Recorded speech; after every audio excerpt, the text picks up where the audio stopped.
Good morning, Youth in Government. I'm Sydney Fong, and you're watching YNG TV's Governor's Debate. This is your opportunity to see the candidates one more time before voting begins. I was in the program forum year. I was part of the Gay Rights Committee. We actually got our bill passed through Senate and Assembly. It was a really good experience, and I definitely am so stoked to come back for another year and run for office.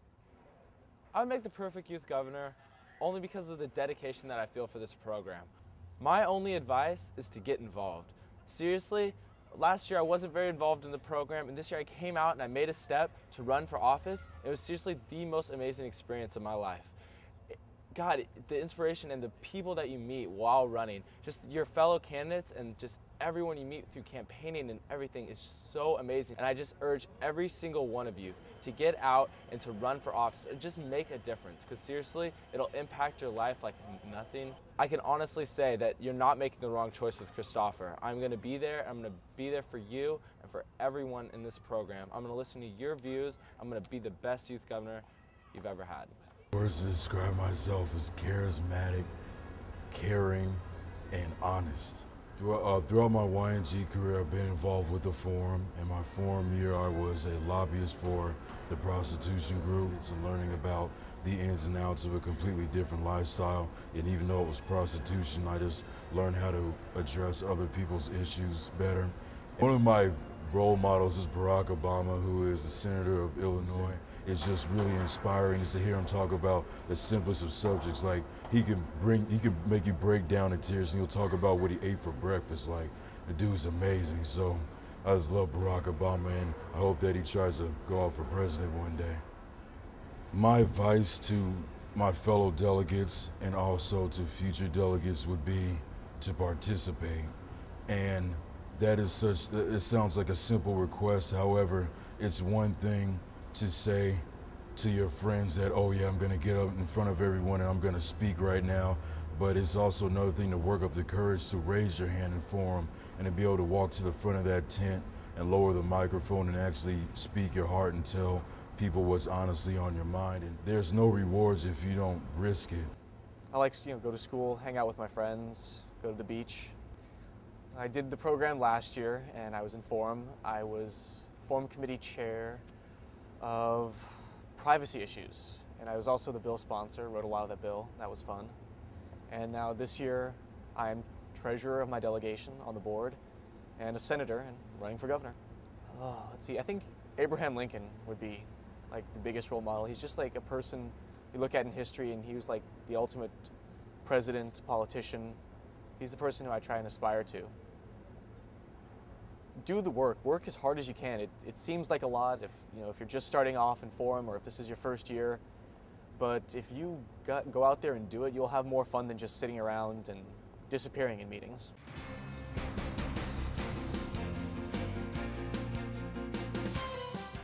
Governor Paul Gardner III says that one of the most important duties of the governor is the year-round responsibility of representing students.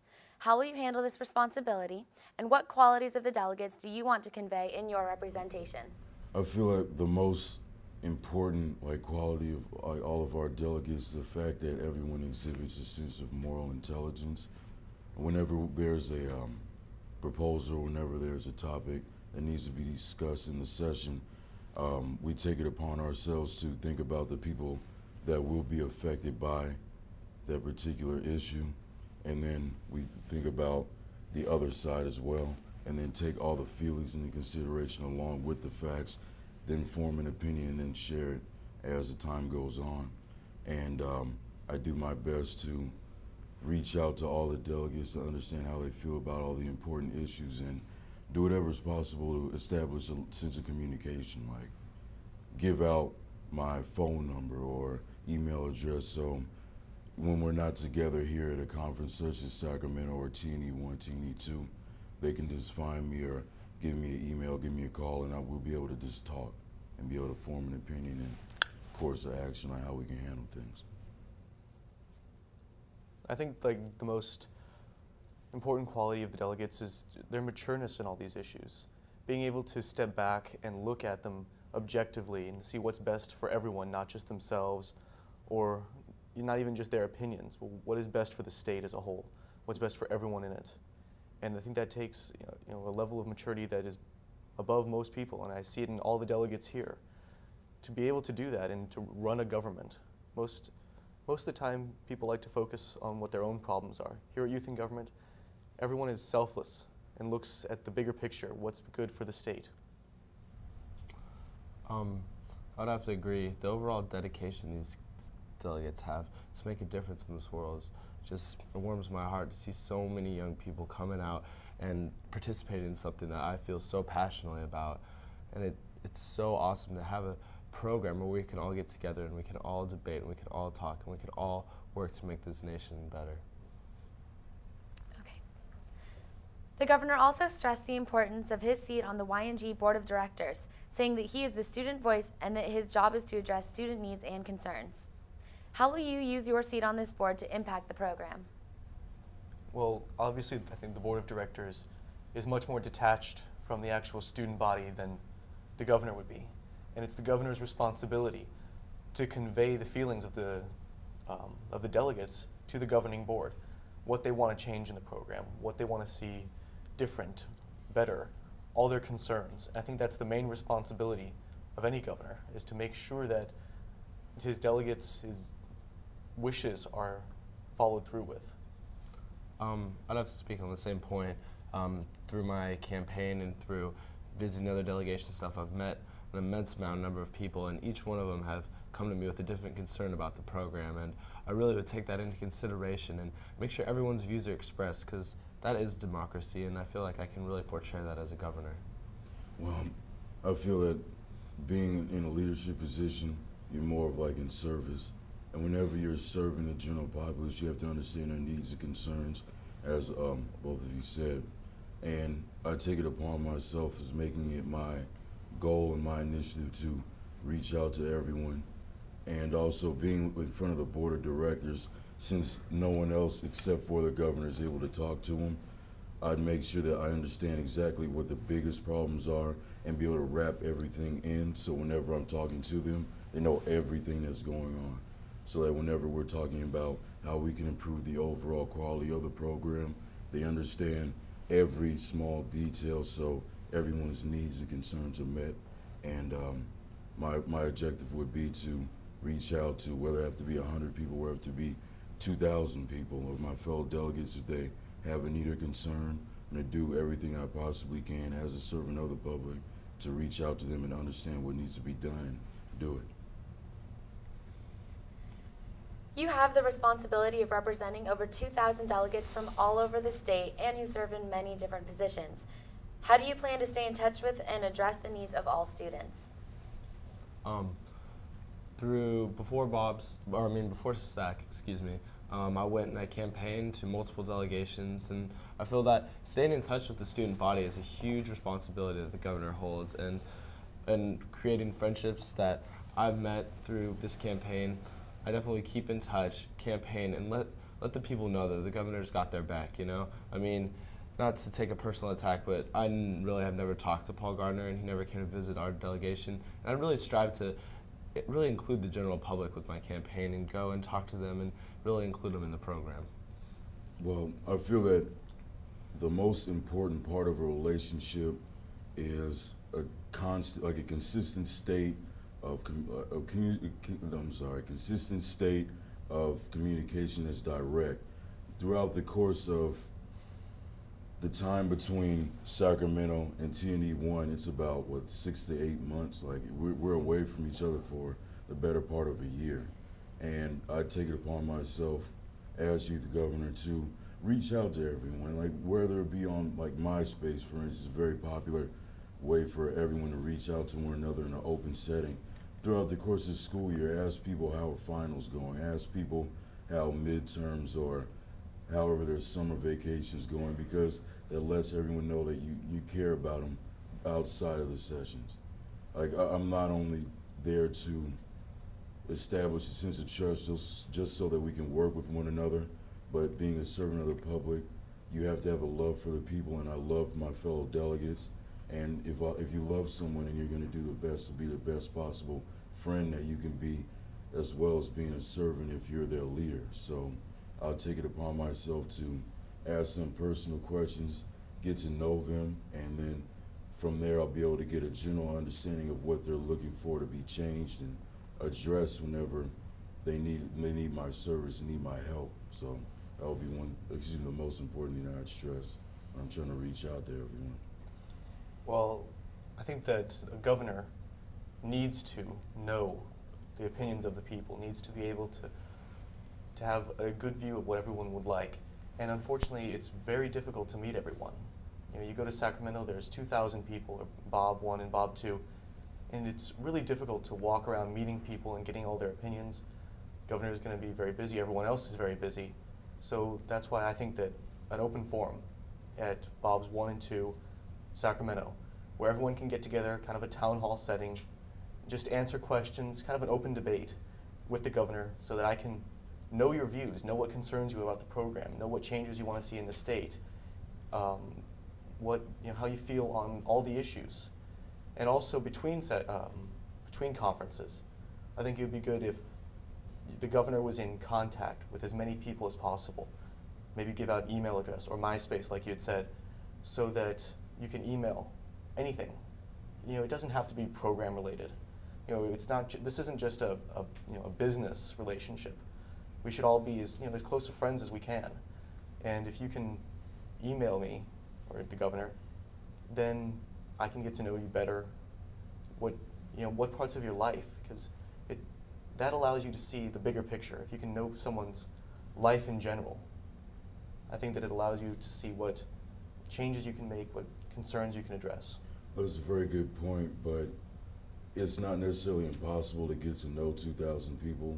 I know it's very difficult, however, for instance, here at Sacramento, I've been giving out my room number. Mm-hmm. And it's not to have like a party or anything like that, but if anyone has a legitimate concern, then they can find me anytime, day or night, just as long as I'm not in a session. And even if I am, sometimes my roommates, they'll let them know when I'll be back. So I can come back and I'll be able to go to their room if it's possible and be able to talk things out. And even though there are so many people involved with this program, everyone has a concern, everyone has a need. I think everyone, being all the delegates, will understand that, if he's a leader, he can't remember everyone all the time. But if we consistently talk to one another, then I can get a general feel for him, so know when it's a good time to talk to him or be able to bring something up to him. So it is difficult to get to know 2,000 people.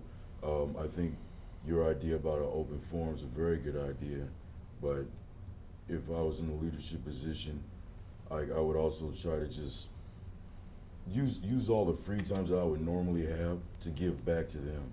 Because while I'm at these conferences, I wouldn't, even here, I've been keeping a low profile. I haven't been really going to a lot of social events, and like the dance, for instance, because I wanted to talk to people instead of dance. So I was hanging around and seeing how people were doing and asking how the conference is going. Not to just, try to bribe them or anything, but to get a general feel for how they're feeling about things. Because sometimes, even though this is supposed to be the most fun environment as possible, where everyone has a concern, and sometimes we get upset because there's a lot of people here. Mm-hmm. And in session, you can lose a thought because so many people are constantly getting up and in an open area where you're free to give your opinion. Sometimes you feel overwhelmed because there are super clusters, and a number of people from smaller delegations might feel that there's not equal representation, but I'm going to do the best that I can to balance that. Well, I agree with you. You can't just have these sort of open areas. Of course, you walk around, meet as many people as you can. My only concern about that is, with 2,000 people, just walking around, just getting out there, I don't think will be enough. So I think if you add that with a sort of discussion forum or an open area where you can voice your opinions, then I think you'll have an opportunity to meet almost everyone in the program and see everyone's opinions. And with the smaller delegations, then maybe just that one-on-one contact would be better. Because I can see your point where in a large setting, the smaller delegations could get drowned out by super clusters, or like our delegation has 100 people, and other delegations might have 10. So if you can 30. 30. Yeah. I'd have to say I really have to agree with Ian on this point that the one-on-one relationship formed with people here seriously has the most impact. And going around and campaigning and stuff, I mean, I don't know, maybe it's just me, but I feel kind of cheesy. Christopher, vote for me. But I kind of like to, you know, establish relationships, establish a friendship, something that's going to last, because that's what really is meaningful. And when you once you establish that, you can have the freedom and intimacy to really tell each other like what the problems are, you know, like what would make this program better. And I feel that that personal relationship really has the strongest impact, and that's what I really, really like to bring to this program. And one of the reasons why I've been pushing one-on-one relationships so much is because, not just to put it out there, but reason being is because oftentimes whenever you get to a certain point in your relationship with someone, they'll reveal to you all the information that they've received from their peers. If you talk to 100 people, for instance, you won't get just 100 different feelings all the time. That may hold truth, but most of the time it won't. Especially, I'm stressing individuals from smaller delegations, because last year we had 14, now we have 30, and we're still having trouble with representation in a sense. And there are many others from the North Bay and from the South Bay that don't necessarily have that power whenever they get up in front of everyone and they announce their name. Like half the audience cheers for them because they go to meetings with them every Tuesday, every Wednesday night. So if you talk to someone from someone with a delegation like 14, 15, they'll tell you what's on the minds of their 14 and 15 people.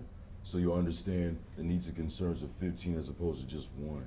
So that's why I make it an important, I'm making like an area of importance with myself and my initiative to help everyone by getting to understand the needs of their whole group and then putting everything together and blending that to balance everything out for everyone. We're going to move on to the personally addressing questions. We'll start with Jonathan. Jonathan, in your speech at the second joint session, you said that you wanted to expand the program and make it possible for all who want to participate to be able to do so. What are your plans for expansion? Well, I think that the most popular areas, maybe Senate, NIC, even the smaller ones, Judicial Review, should be made larger so that, you know, I noticed when whenever we were picking roles, that there's a limited number of spaces for each delegation to send people up. And I noticed people were very disappointed when they didn't get the roles that they wanted. And if you can make these program areas larger, then more people can get the roles they want and just have more fun at Sacramento. You know, where people who wanted to do trial court so badly and then ended up being a page, which is not what they wanted to do. And I think that they'll get a better experience out of it if they can go to the area they want, the area that really interests them. And once they do that, they'll work harder, they'll do better at their jobs, they'll get more out of the program. Okay. Who were you addressing when you mentioned potential participants, and how will you get them involved? I think that we have to get that down to the local wise as well. You know, direct it from the top, move it all the way down, so they can get out there and really promote the program. I know at our school that our counselors promote the program. We do our youth in government through our school, not just our YMCA. So our counselors promote it heavily, and if the YMCAs can also get out there and really promote it in the communities, more people will do it. And if we can collect scholarship money so that anyone in any socioeconomic background can participate, then we'll have a more diverse, a better program with kids who really want to participate. Okay, thank you. Do either of the other candidates want to add on to what Jonathan said? I think that it's great. I mean, through sustaining campaign and other programs, that definitely expansion in these areas is a must. Because I mean, I know this program kind of has a little bit of a cost attached to it, and this sometimes can be a restriction for some people, maybe with the urge to learn democracy. And I feel that expansion in this side of the program is a necessary must, only because everyone needs to be involved in democracy. Because I mean, it's such an amazing program, and I just really feel that everyone, regardless of their social background, should be able to participate. First of all, that was a really good speech. I just Thank like you. to say, and that was a good point about expanding each program. I mean, expanding each group's areas. But I feel that another important aspect that we can all bring to the table is awareness of what's going on within the groups. Because, like, for instance, not everyone can be in NIC, Right. but in my group, Special Investigation Panel, SIP, we're not as big, but we're able to address pretty much not necessarily the same issues that NIC does, but we address issues, we talk about it, and we form reports just like NIC. So it would be a good, not necessarily like a deterrent in case someone doesn't get what they want, but it'll give people like options to be able to say, dude, like, I understand that you didn't necessarily get in here and that was your first choice, but since you like this, and this about this program area, then there's this other program called this and called, you know, such and such that Very we do the similar same thing, exactly. Okay. So you don't necessarily have to make groups bigger or smaller to accommodate everyone's needs, but if they know everything that's possible for them in terms of their capabilities as a delegate, and they'll take advantage of it. I agree. I mean, I noticed that a lot of people don't know the differences and all the, you know, they know the big program areas, NIC, Senate, Assembly, Exactly. but some of the smaller areas, they're not really sure exactly what they do. And like you said, was it Special Investigative Panel? If it's very much like NIC, then if you wanted to be an NIC and didn't get in, then that would be a great place for you to go. Or, you know, appellate court and judicial review, I think, are very, very similar. Then, yeah, I mean, make everyone aware that it's not just that one specific place that was your original thought. There are other places that do the same thing or very similar things where you can have just as much fun. Plus, sometimes, like, this didn't happen to me, but a delegate can get their #1 choice, but then they'll actually get involved with it and they find out that it's not necessarily what they want to be involved in. So if they're aware of, you know, like, well, maybe if I can't go in this program area, my advisor told me I can go here. They can, you know, be willing to try just as long as they know. Because, like, one thing I've noticed throughout, like, my interactions with people is that they get confused about their duties, their obligations to their group, and sometimes the confusion leads to anger and they may not want to participate. So if we're able to expand, like, the awareness of all the program areas, and they'll be able to say, well, I may not be able to do this for these reasons, but I can go over here since, you know, Ian told me about it. So, you know, awareness is also very important. We're going to move on to the question addressing Christopher. Christopher, in your speech at the second joint session, you said that you had talent and skills. What specific skills and talents do you have? I have a wide range of skills and talents, Sydney. The reason I got in this program is I love to debate. I mean, at my little school, we got a debate club. I'm actively involved, and throughout everything, I mean, I'm sports, school, you know, social events, and I really feel like a broad range of skills and talents really would bring to this program what it really needs. Because, I mean, yeah, you can be smart, you can be you can speak very well, or, you know, you can be a good athlete, but a combination of these skills is really what makes a leader stand out and really what really makes the difference in the candidacy. And I really feel that through this, I can really bring to this program what it really needs. Okay. You also said your fellow running mates have talent and skills. So my question is heart really the only thing that sets you apart from them? I would probably have to say, I mean, maybe, yeah, it's it. I mean, through getting to know these guys, I mean, they're awesome kids. And seriously, I mean, I will tell you right now, my determination for this program and just the heart I feel, literally, I mean, is, I don't know, probably unmatchable just because I mean, I want it so bad, Sydney. And with these guys right here, man, if I could ever choose 2 kids to kick it with all the time, these would be it right here. Just because these are like probably 2 of the smartest kids I've ever met. And yeah, talent and skill. I mean, you guys saw how well they spoke. Okay. Can you give us a little bit more specific detail of what would set you apart as a youth governor politically? I feel that I'd be a little bit more involved. Through meeting people and through my candidacy and through campaigning, I mean, I can't even describe how many friends I've made and how many people I've just had a close connection with. And even through campaigning, I've actually gone back to delegations, not even to campaign, just to hang out, just because they were like, "We want you back." So I really feel that my accessibility and just I can hear the voice of the people, and I can create those close relationships that are an absolute necessity in running this program, and I feel that that's what sets me apart. Okay, we're going to move on to Ian. Ian, you said in your speech at the second joint session that the YNG delegates have restored your faith in America's ability to govern itself. What specific actions by delegates have done this? Well, the reason why I mentioned the point that they pretty much rejuvenated my hope and faith in society is because there's a lot of tension going on. And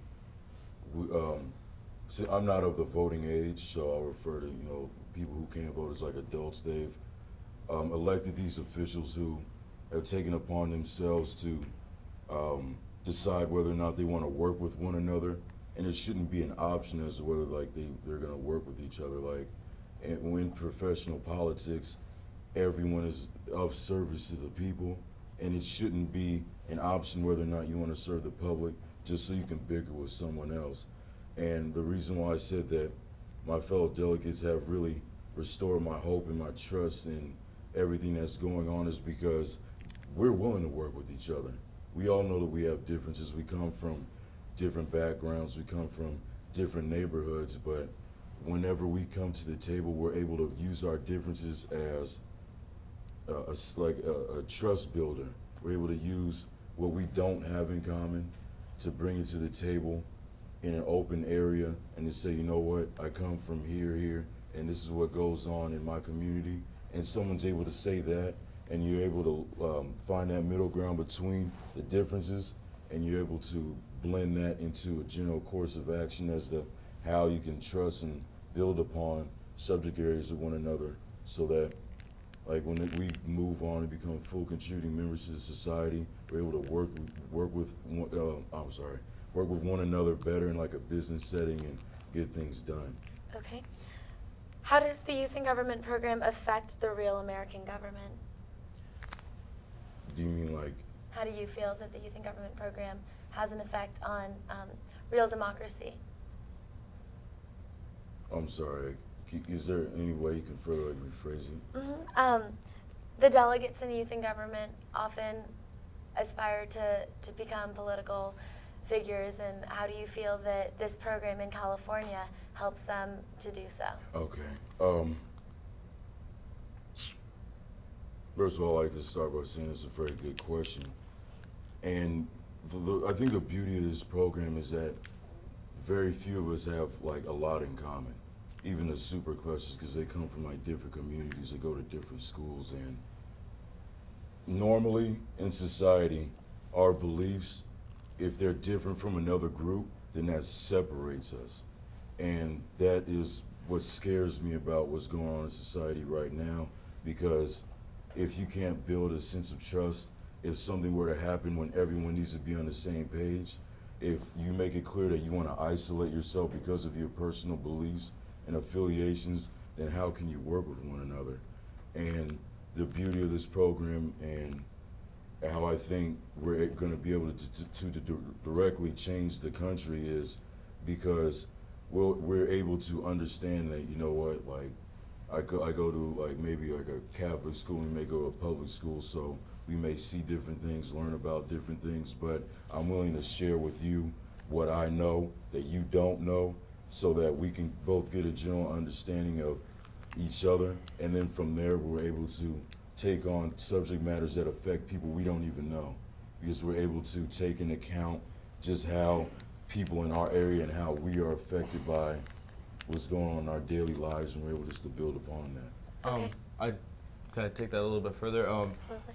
You know, I know you told me not to quote my speech, but to tell you the truth, this program, I mean, we will be leading this nation, no joke. I mean, look at the kids here. These are the kids that have taken the courage and taken the time to step out and learn about American democracy and actually hold American democracy. And it is these kids that are gonna take the extra step to go to law school and to actually run this country. And I feel that this program gives them maybe the training and the experience they need to further this into future government. I mean, how many ignorant politicians do you see that don't even have training? I was talking to Rolf, the program director, and he had just come back from a meeting of adults. was like, you know what? I hate adults. I was like, why, Rolf? He's like, because you kids are so much smarter, so much more open-minded, and you kids just, God, you are amazing. And that touched my heart to know that the kids here at Youth in Government had more political insight and were more open-minded and open to the issues that affect us today than politicians of this time period. And I really feel that this program has a huge impact on that, because training the youth and getting us involved is the first step towards making this government better. And that's why I love Youth in Government. Okay, this next question I'm going to direct towards Ian and then open it up to the other candidates. You said that fellow delegates have been your inspiration. As a youth governor, how do you plan to inspire other delegates? Well, I plan to inspire other delegates by example, and it's difficult to make all these like make promises, but I'd rather get out in the field, get out in sessions and walk around and address people and just lead by my actions. And so far at this conference, I've done my best to inspire my fellow delegates by showing the courage to get up there and speak open-heartedly and accept criticism and all the nice things that have been said about me recently. Because the one thing that I really hope for, and the one quality that I want to pass on to all the future delegates and all the members in Forum, and even everyone that's our age who is considering running next year, I want to inspire them to have courage, to be able to gather up whatever strength is possible in themselves to get up there, because this program has inspired me in so many ways. Like, I dropped basketball in my own school to be a part of the program because I was basically forced to choose, and I could have, I would have had to quit, but just the knowledge that I've learned and seeing the kids with raw intelligence, it's motivating, and I want to inspire that. I want to nurture that sense of intelligence and willingness to get up there and share how they feel with other people. So I'd rather just lead by example and just continue to build upon their trust and talk to them, because I love them. Thank you. Yeah, I'd have to agree with that, actually. I mean, my Forum year, I've always been a pretty open person, pretty social, but I always loved to get up and speak, and that was the reason I got in this program. Getting in front of everybody and voicing your views, I mean, for me, there's no bigger rush. But I would definitely have to agree with Ian that leading by example and pushing everyone to do what I know each and every delegate is so capable of is really the main focus that I feel a governor has to do. I mean, I remember Javier back my Forum year, and that inspirational speech he gave at Bob 2, and that just, man, I mean, it touched me, and I was like, wow, you know, I can't wait to get up there, I can't wait to speak, I can't wait to voice my views. And I feel that is the biggest impact a governor can have. And I mean, like they say, this program isn't going to be worth anything if you don't get involved. And I feel through running and through all this, man, it's been amazing. And I really, really, really would like to impact maybe the younger delegates and really try and strive to get everyone as involved as they most possibly can. Okay. Well, I have to agree. My dad has always taught me to lead by example. That's the best way. Don't just tell people what you want them to do or what you like to see out of them. Show them. Be the one walking out in front, taking the initiative. And I think that's the way I would be a governor, out there in front, showing everyone what the best you can possibly be. You know, be as good as I can be. Speak as often as you can. Really get involved in the program. And if my running or my being governor has inspired anyone, to do more, I hope that someone in our delegation or any other delegation, has looked at any of us in this race and said, wow, this is what I want to do. Because last year, that's what happened to me. I watched Max from our delegation and Paul, and I looked back and I said, wow, they inspired me to do this, to get more involved. And that's what really the job of any governor is to inspire the people, to do more, to work harder. I have to agree with John. I mean, it's a scary statistic to think that 80% of the population is more scared of public speaking than death. But yeah, I mean, if one of us has inspired a delegate to get up there, speak, to push himself farther, maybe even that inch farther than his personality or personal limitations would let him, I mean, I don't care if I win or lose. It's worth it to me. That's winning. Well, thank you for participating. This has been YNG TV's Governor's Debate.